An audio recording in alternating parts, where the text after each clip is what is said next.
한국 노래가 뭐가 대단하다고? 프랑스 최고의 소프라노가 비웃었습니다. 트로트? 그런 싸구려 음악이나 듣는 거죠. 40년간 완벽만을 추구한 철의 여인. 그녀에게 한국 가요는 쓰레기였습니다. 그런데 4분 26초 후. 안 돼. 이럴 수가. 갑자기 울며 교실을 뛰쳐나갔습니다. 평생 눈물을 보인 적 없던 그녀가요. 선생님이 울어요? 한국 노래 때문에. 제자들은 충격에 빠졌습니다. 더 충격적인 건 그 다음 날. 한국에 가겠습니다. 당장. 미쳤어요? 커리어 끝날 거예요. 모두가 말렸지만 소용없었죠. 이건 노래가 아니야. 내 인생을 부르는 소리야. 유럽 최고의 가수를 무너뜨린 한국의 그 노래. 대체 어떤 곡이었을까요? 오늘의 사연 들어보겠습니다. 안녕하세요. 저는 파리에서 온 프랑스 소프라노 마리 뒤몽입니다. 오늘 제가 들려드릴 이야기는 한국 노래 하나로 제 인생이 완전히 바뀐 놀라운 경험담이에요. 그날은 평범한 오후였습니다. 파리의 작은 카페에서 커피를 마시고 있었죠.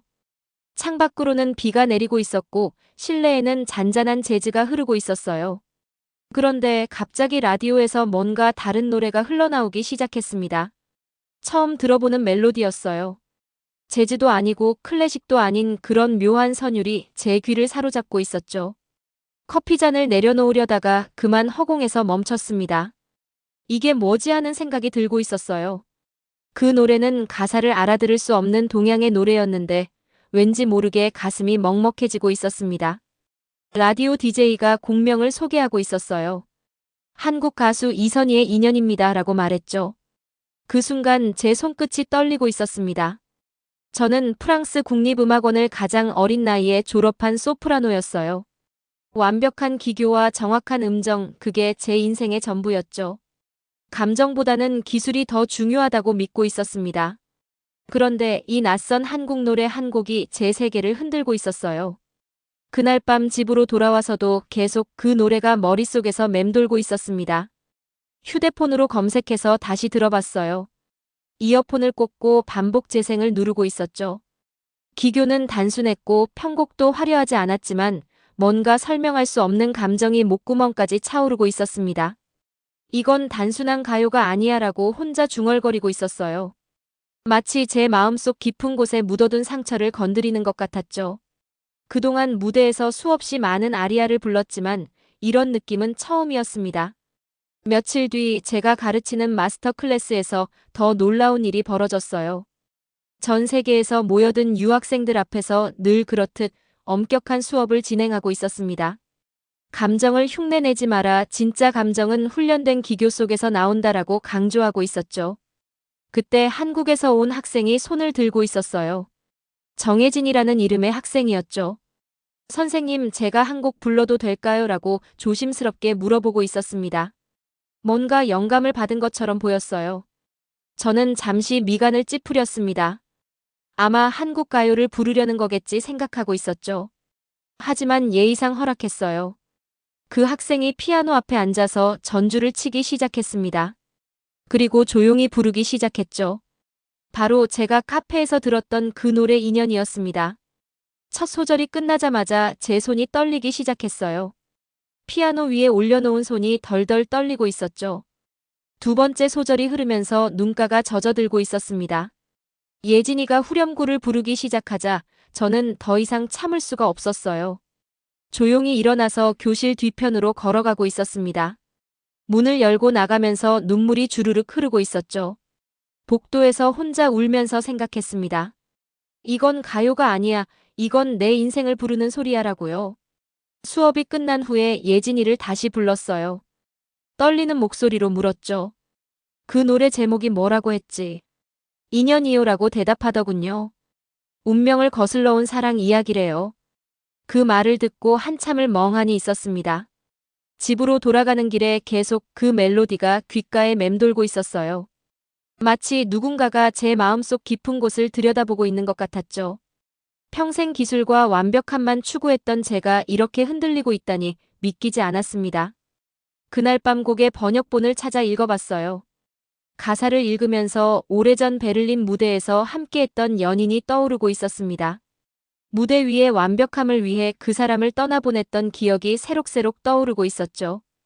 혼자서 피아노 앞에 앉아 멜로디를 따라 치려고 했지만 손가락이 제대로 움직이지 않았어요. 목구멍이 막혀서 소리도 나오지 않고 있었죠. 평생 처음으로 기술이 아닌 감정 때문에 노래를 못 부르고 있었습니다. 새벽 3시가 되어서야 결심했어요. 서울에 가야겠다. 이 노래를 제대로 부르는 법을 배워야겠다고 생각하고 있었죠. 그래서 바로 항공권을 예약했습니다. 손이 떨리고 있었지만 확신이 들고 있었어요. 이 노래는 단순한 노래가 아니었습니다. 제 인생을 바꿀 운명의 노래였던 거죠. 그렇게 저는 한국으로 향하게 되었고 그곳에서 제 인생의 진짜 노래를 만나게 되었습니다.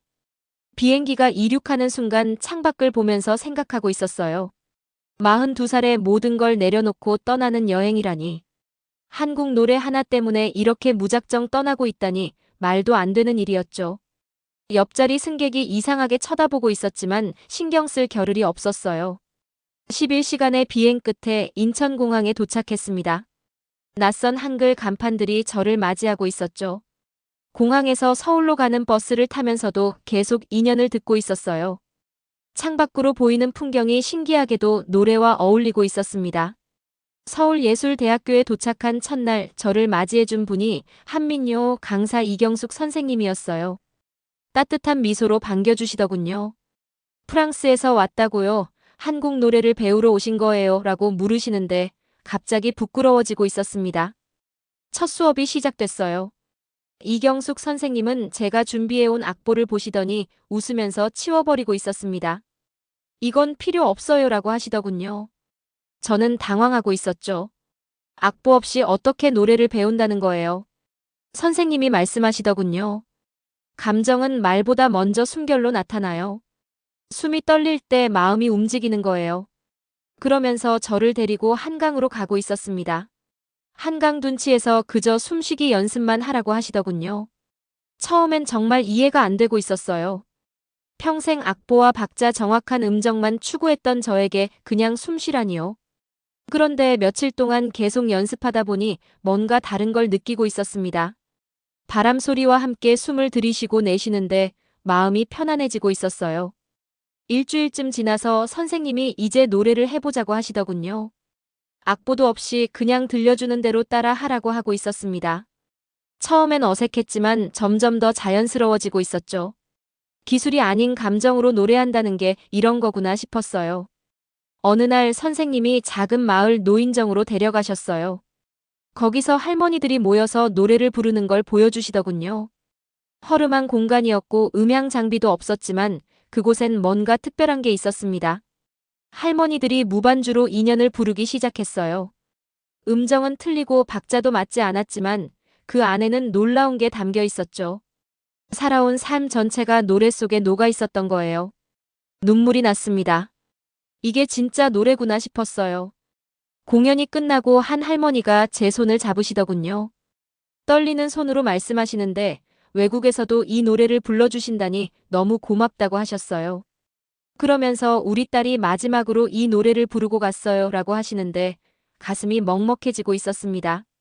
그날 숙소로 돌아와서 혼자 많이 울었어요. 그동안 제가 무대에서 불렀던 노래들이 얼마나 공허했는지 깨닫고 있었죠. 기술은 완벽했지만 진심이 없었던 거예요. 그 할머니들의 노래에는 진짜 삶이 있었습니다. 2주쯤 지나서 이경숙 선생님이 저에게 학교에서 공연을 해보라고 하시더군요. 비공개 리허설이라고 하셨어요. 대학 소극장에서 교수님들과 몇몇 학생들만 있는 자리였죠. 떨리고 있었지만 용기를 내서 무대에 올라갔습니다. 조명도 제대로 들어오지 않았고 마이크도 없었어요. 작은 피아노 반주에 맞춰 인연을 부르기 시작했습니다. 처음엔 목소리가 떨리고 있었죠. 하지만 점점 안정되면서 제 마음속 이야기를 꺼내놓고 있었어요. 노래가 끝났을 때 객석은 조용했습니다. 그런데 그 침묵이 뜨거운 박수보다 더 감동적이었어요. 누군가는 조용히 훌쩍이고 있었고 또 누군가는 고개를 숙이고 있었죠. 그 순간 깨달았습니다.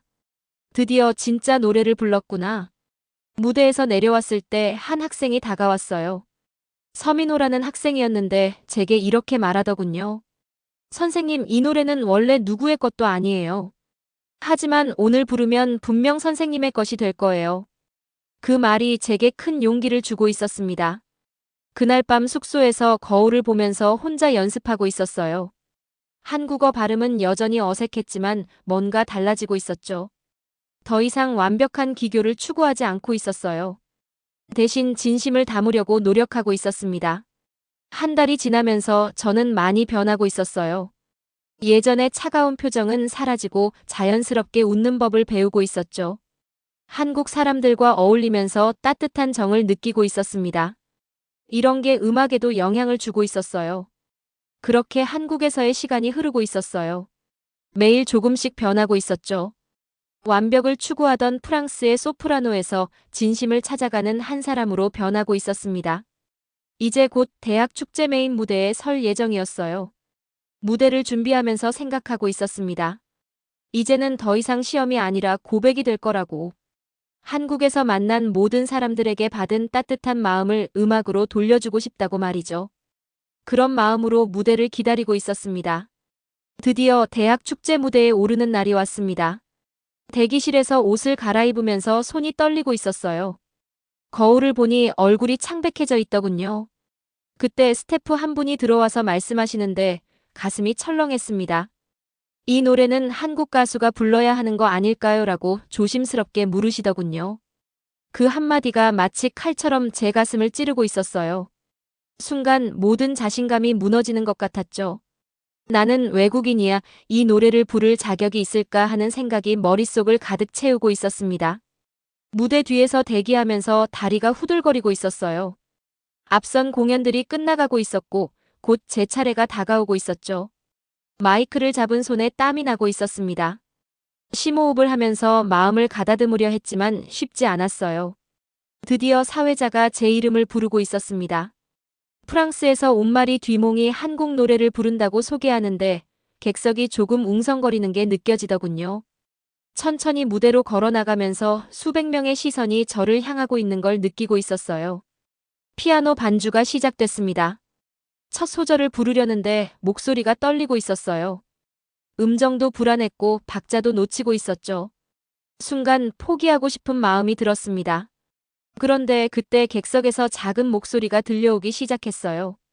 한국어가 서툰 다른 외국인 학생이 조용히 따라 부르고 있었던 거예요. 그리고 옆에 앉은 할머니 한 분이 눈을 감고 고개를 끄덕이면서 입을 움직이고 있는 게 보였습니다. 순간 깨달았어요. 이건 혼자 부르는 노래가 아니구나. 용기를 내서 다시 부르기 시작했습니다. 이번엔 완벽한 음정을 신경 쓰지 않고 있었어요.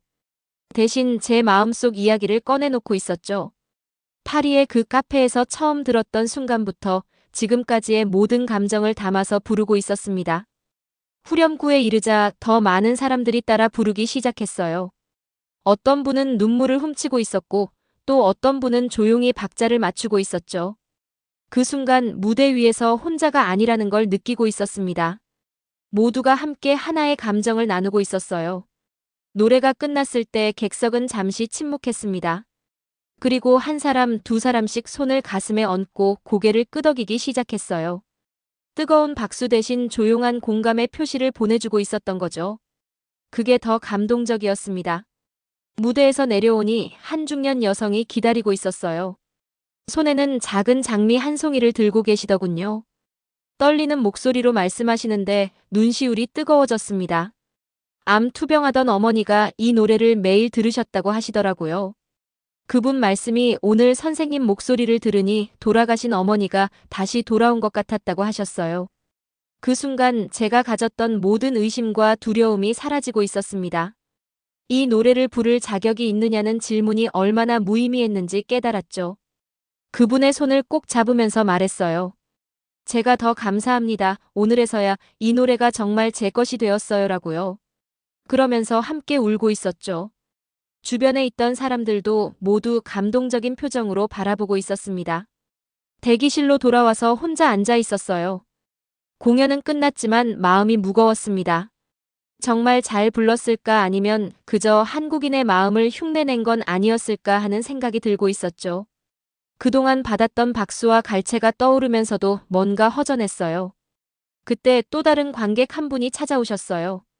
조용히 제 곁에 앉으시더니 본인도 외국에서 오래 살았는데 고향 노래를 들으면 항상 눈물이 난다고 하시더군요. 오늘 선생님이 부르는 걸 듣고 그런 마음을 느꼈다고 하셨어요. 그 말씀을 듣고 비로소 이해했습니다. 음악에는 국경이 없다는 걸요. 진심으로 부르면 그 마음은 언어와 문화를 넘어서 전달된다는 걸 알게 됐죠. 제가 완벽한 한국어로 부르지 못해도 그 안에 담긴 진심은 통했던 거예요. 그날 밤 숙소로 돌아와서 다시 한번 인연을 들었어요. 이번엔 제가 녹음한 버전이었죠. 들으면서 느꼈습니다. 가사 한 줄 한 줄이 이제는 제 인생의 일부가 되었다는 걸요. 단순히 노래를 부른 게 아니라 제 삶을 노래했던 거예요. 다음 날 아침 이경숙 선생님께서 전화를 주셨어요. 어제 공연 정말 감동적이었다고 하시면서 이제 선생님도 진짜 한국 노래를 부를 수 있게 되었다고 말씀하시더군요. 그 말이 가장 큰 칭찬처럼 들렸습니다. 서울에서의 마지막 며칠을 보내면서 많은 생각을 하고 있었어요. 이곳에서 배운 건 단순히 한국 노래를 부르는 법이 아니었죠. 진심으로 노래하는 법 그리고 음악으로 사람들과 소통하는 법을 배웠던 거예요. 곧 파리로 돌아가야 했지만 이제는 두렵지 않았습니다. 한국에서 찾은 이 마음을 가지고 돌아가서 더 많은 사람들과 나누고 싶었어요. 그래서 벌써부터 파리에서 열릴 리사이트를 준비하고 있었죠. 이제 저는 더 이상 완벽한 기교만을 추구하는 가수가 아니었습니다. 사람들의 마음을 어루만지는 진짜 음악인이 되어가고 있었어요. 그리고 그 모든 변화의 시작은 바로 한국 노래 인연이었던 거죠. 파리로 돌아가는 비행기 안에서 창밖을 바라보고 있었어요. 구름 사이로 보이는 햇살이 마치 새로운 시작을 알리는 것 같았죠. 가방 속에는 한국에서 받은 선물들이 가득했지만 가장 소중한 건 마음속에 담아온 것들이었습니다.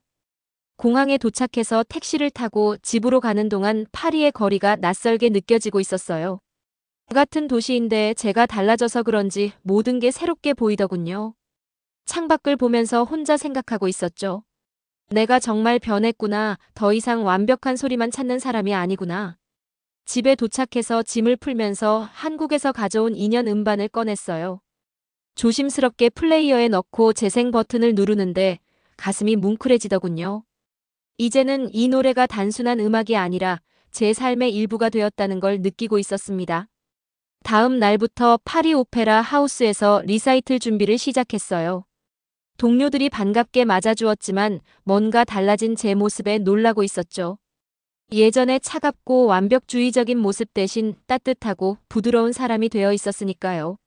리사이틀 프로그램을 짜면서 고민하고 있었어요. 마지막 곡으로 인연을 넣을지 말지를요. 주변에서는 만류했습니다. 프랑스 관객들이 한국 노래를 이해할 수 있겠냐고 걱정하더군요. 하지만 저는 확신이 있었어요. 음악에는 국경이 없다는 걸 서울에서 배웠으니까요. 2달의 준비 기간이 지나고 드디어 공연 날이 왔습니다. 파리 오페라 하우스는 관객들로 가득 차 있었어요. 오랜만에 서는 큰 무대였지만 이상하게 떨리지 않았습니다. 오히려 설레고 있었죠. 오늘은 시험이 아니라 선물을 나누는 자리라고 생각하니까요. 드디어 마지막 곡 차례가 왔어요. 마이크를 잡고 관객들에게 말했습니다. 이 곡은 한국에서 배운 특별한 노래예요. 제 인생을 바꾼 노래죠. 그리고 가야금과 피아노가 어우러진 편곡으로 인연을 시작했습니다. 여전히 한국어 발음은 완벽하지 않았어요. 하지만 그 안에는 서울에서 만난 모든 사람들의 숨결이 담겨 있었죠. 한강의 바람소리 할머니의 떨리는 손 민호의 따뜻한 격려. 그리고 처음으로 흘렸던 진심의 눈물까지 모두 녹아 있었습니다. 노래가 끝나자 극장은 잠시 침묵에 휩싸였습니다. 그리고 한 사람이 일어나기 시작했어요. 그러자 하나둘씩 자리에서 일어나더니 곧 전체가 기립박수를 보내고 있었죠. 제 눈가에는 다시 눈물이 흐르고 있었습니다. 이번엔 슬픔이 아닌 감사와 기쁨의 눈물이었어요. 공연이 끝나고 인터뷰를 하게 됐어요. 한 기자가 물었죠. 왜 한국 노래를 선택하셨나요? 저는 웃으면서 대답했습니다. 이건 단순한 노래가 아니었어요. 제 인생을 바꾼 인연이었고 완벽을 넘어 진심을 찾게 해준 여정이었습니다. 그날 밤 집으로 돌아와서 피아노 앞에 앉았어요. 조용히 2년의 멜로디를 치기 시작했죠. 예전과는 완전히 다른 느낌이었습니다. 더 이상 기교를 위한 연습이 아니라 마음을 표현하는 시간이 되어 있었어요.